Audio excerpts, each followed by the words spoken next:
Hi, I'm Wendy Yellen. This is the Art of Transformation in the middle of a thunderstorm, which you may be able to hear outside my window.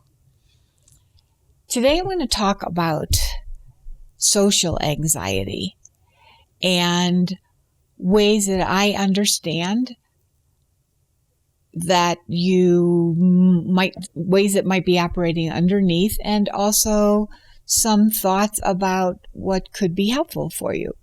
Before I continue, please, if you haven't already, like and subscribe to this vlog so we can reach more people like you. And I appreciate it.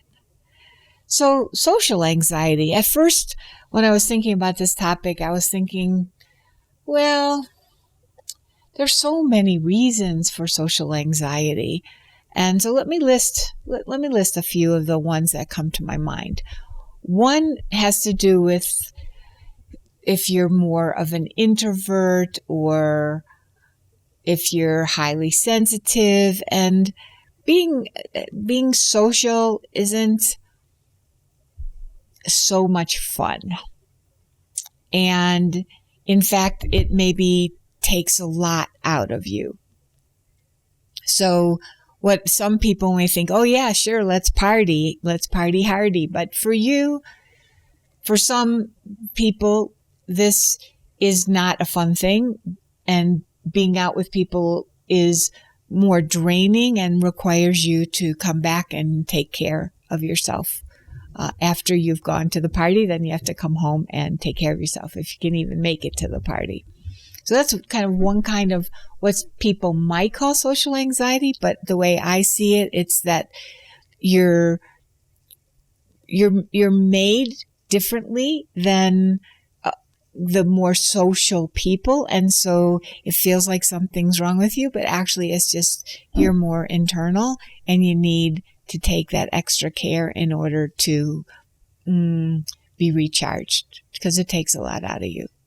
There's another kind of social anxiety where you don't feel confident of who you are, and you feel that there's something wrong with you, or you're not good enough, and being out with other people feels challenging because those feelings come up quite strongly, and there's a lot of stuff coming from you of a kind of maybe a hypervigilance. There's also an expectation that you're not good enough, or that others are on a different plane than you are, or again, that there's something wrong with you. That would be another kind of social anxiety. And those are the kinds that basically I'm going to talk about. If that mantra, if you will, of I'm not good enough is something that you are aware of in yourself, and a lot of people have that to a certain extent, and for many, many different reasons. But the wording comes down to the same. I'm not good enough. I don't deserve this. There's something wrong with me. And when we have that as our major way of being in the world, then it's really hard to be with other people, and it's really hard to be with ourselves. We're constantly putting out this very negative understanding and feeling about ourselves. Now, this can come from so many different reasons. For each person, it's very individual.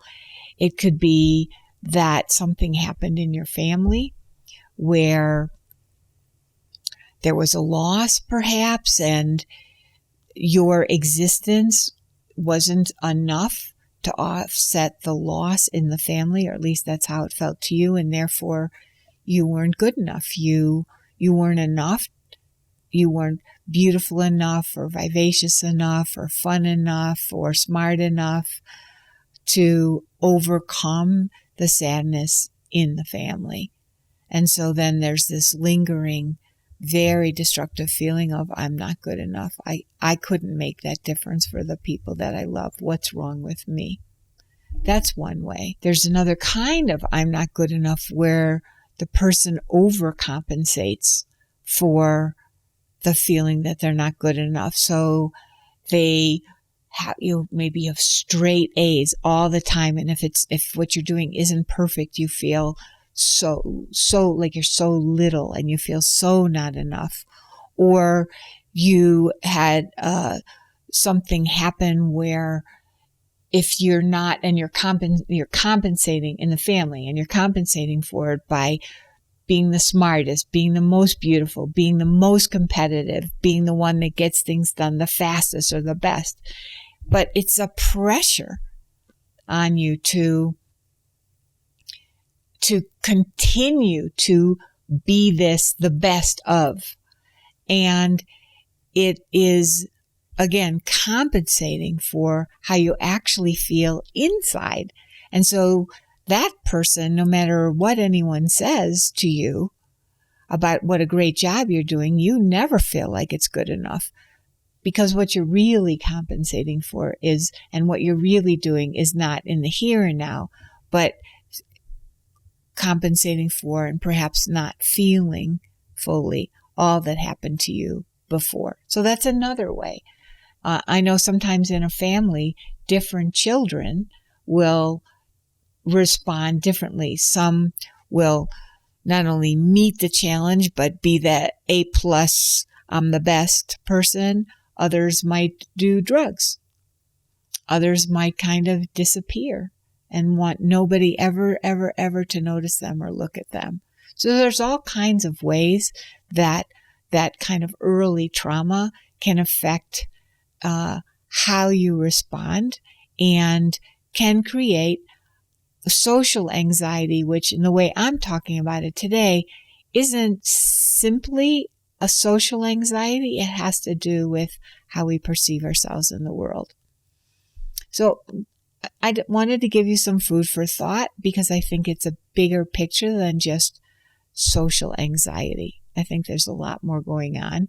If you have comments or ways that this is touching you, I would love to hear. And I will see you on the next recording. Bye for now.